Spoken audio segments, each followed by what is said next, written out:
Buenas tardes, mi nombre es Patricia Valadez Ramírez, soy docente de la Universidad Pedagógica Nacional y en esta ocasión les comparto un pequeño video que habla sobre la estructura y las funciones del sistema nervioso central.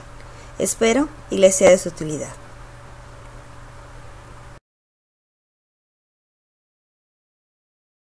El sistema nervioso central está constituido por dos estructuras, el encéfalo y la médula espinal.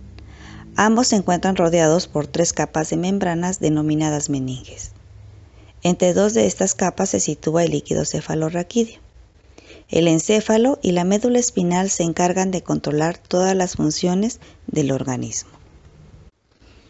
La función del encéfalo es controlar todas las funciones de nuestro cuerpo. También se encarga de procesar la información que recogen los sentidos y de pensar. El encéfalo se divide en tres partes, que son las siguientes: el prosencéfalo o encéfalo anterior, el mesencéfalo o encéfalo medio y el romboencéfalo o encéfalo posterior. El telencéfalo cerebro es uno de los órganos más importantes del organismo, ya que se encarga de las funciones más importantes. Es la zona del cuerpo donde llegan las señales procedentes de los órganos de los sentidos y de las terminaciones nerviosas. Se encarga de pensar, de producir las creencias, los recuerdos, del comportamiento y del estado de ánimo de una persona. Además, es la sede de la inteligencia y es el centro de control del organismo. Coordina las facultades del movimiento, el tacto, el olfato, el oído y la vista. Permite la formación del lenguaje, entender y realizar operaciones numéricas, etc. Además de realizar estas funciones, se encarga de recibir los estímulos tanto que proceden del interior del cuerpo como si proceden del exterior de éste. Los procesa y da respuesta a cada uno de estos estímulos. El cerebro también corrige la postura del cuerpo, del movimiento de las extremidades y de la frecuencia del funcionamiento de los órganos internos. Rige los estados de alerta y de ánimo. El cerebro está dividido en dos partes o hemisferios. Estos dos hemisferios están separados por un profundo surco. Los dos hemisferios están unidos en su parte inferior por un haz de fibras nerviosas de unos 10 centímetros, al que se le denomina cuerpo calloso. Este cuerpo calloso permite la comunicación entre ambos hemisferios. Cada hemisferio cerebral tiene su propia forma de conocimiento y su propia manera de percibir la realidad. El hemisferio izquierdo procesa la información analítica y secuencialmente, paso a paso, de forma lógica y lineal. Emplea un estilo de pensamiento convergente, obteniendo nueva información al usar datos ya disponibles, formando nuevas ideas o datos convencionalmente aceptables. Analiza, abstrae, cuenta, mide el tiempo, planea procedimientos paso a paso, verbaliza, piensa en palabras y en números, es decir, contiene la capacidad para las matemáticas y para leer y escribir. El hemisferio derecho, por otra parte, parece especializado en la percepción global, sintetizando información que le llega.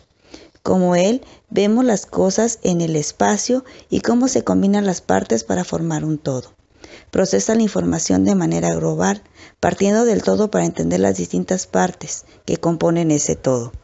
Tiene capacidad imaginativa y fantástica, espacial y perceptiva. Este hemisferio emplea un estilo de pensamiento divergente, creando una variedad y cantidad de ideas nuevas, más allá de los patrones convencionales. En estos dos hemisferios distinguimos los lóbulos, que toman su nombre a partir de los huesos craneales de los cuales están en contacto. Los lóbulos son los siguientes. El lóbulo occipital. En él se reciben y analizan las informaciones visuales. Lóbulo temporal. Interviene en la memoria, el lenguaje y sensaciones auditivas. Lóbulo frontal. Interviene en las características de la personalidad, la inteligencia, el lenguaje, la escritura y los movimientos voluntarios.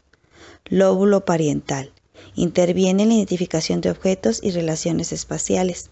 Asimismo, se asocia con la interpretación del dolor y del tacto. La segunda región del prosencéfalo es el diencéfalo, que es una parte pequeña del encéfalo que se sitúa entre el cerebro y el mesencéfalo. Se encarga de regular las sensaciones del apetito, de sed, de sueño, los impulsos sexuales, algunas funciones viscerales autónomas. También tiene una importancia en la función endocrina ya que la hipófisis se encuentra en su interior. El diencéfalo está formado por el tálamo y el hipotálamo. Tálamo. Está formado por dos masas esféricas de tejido gris que se sitúan dentro de la zona media del encéfalo entre los dos hemisferios cerebrales. El tálamo por sí mismo juega un papel fundamental en la transmisión y coordinación de información entre las áreas corticales. Sirve como centro de integración de gran importancia que se encarga de recibir señales sensoriales y donde las señales motoras de salida pasan hacia la corteza cerebral. Una lesión o disfunción puede provocar que las funciones controladas por la corteza cerebral, lenguaje, memoria, funciones ejecutivas, etc., no se lleven a cabo por la interrupción en esa transmisión de información que controla el tálamo. El hipotálamo está situado debajo del tálamo. Está formado por distintas áreas o regiones y núcleos hipotalámicos que se encargan de la regulación de impulsos fundamentales.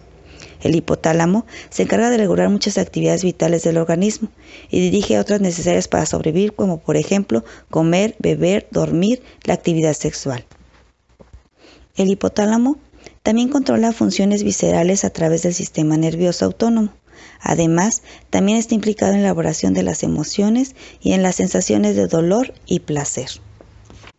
La segunda parte en la que se divide el encéfalo es el mesencéfalo o encéfalo medio. Llamamos mesencéfalo la parte más alta del tronco del encéfalo, la cual conecta el puente trocoencefálico y el cerebro con el diencéfalo. El mesencéfalo se encuentra atravesado por un conducto estrecho llamado acueducto de Silvio, que contiene líquido cefalorraquídeo.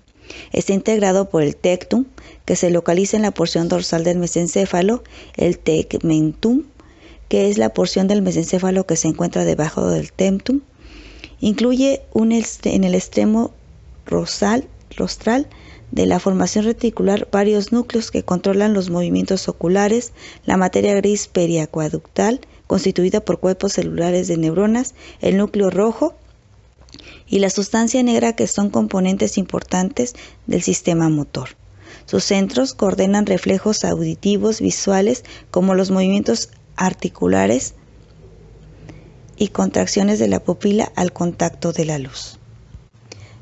La tercera parte que integra el encéfalo es el rombencéfalo o encéfalo posterior. El rombencéfalo comprende el cerebelo, la protuberancia y el bulbo raquídeo, que funcionan conjuntamente como base de los procesos orgánicos esenciales para la vida. El cerebelo es una estructura con forma de nuez que se encuentra ubicada en la base del cerebro, es decir, debajo de este. Ese es el responsable de la coordinación motora, el equilibrio y la postura. La protuberancia transmite las señales procedentes de la corteza para ayudar a controlar el movimiento. Además, interviene en el control del sueño y el despertar. El bulbo raquídeo, que forma parte del rombencéfalo, conecta la médula espinal con la protuberancia. El bulbo raquídeo interviene en el control de funciones inconscientes fundamentales, tales como la respiración, la circulación de la sangre y el tono muscular. La segunda estructura que constituye el sistema nervioso central es la médula espinal. La médula espinal es un cordón nervioso cilíndrico que se encuentra en el canal vertebral, es decir, que se dispone en el interior de la columna vertebral. Tiene una longitud de 45 centímetros y un diámetro de 1 centímetro aproximadamente, de color blanco y dotado de una cierta flexibilidad. Su función principal es conductora, se encarga de transmitir los impulsos nerviosos y la información desde el cerebro a los músculos. Algunos de los nervios encargados de conducir los impulsos nerviosos son los nervios cervicales, situados en la parte superior de la columna vertebral en la zona cervical. Los nervios torácicos se encuentran en la zona media de la columna vertebral, abarca la zona del tórax aproximadamente. Los nervios lumbares se localizan en la parte inferior de la columna vertebral, en la zona lumbar. Los nervios sacros, situados antes del final de la columna vertebral. Y los nervios coccigeos, que corresponden al último par de vértebras finales.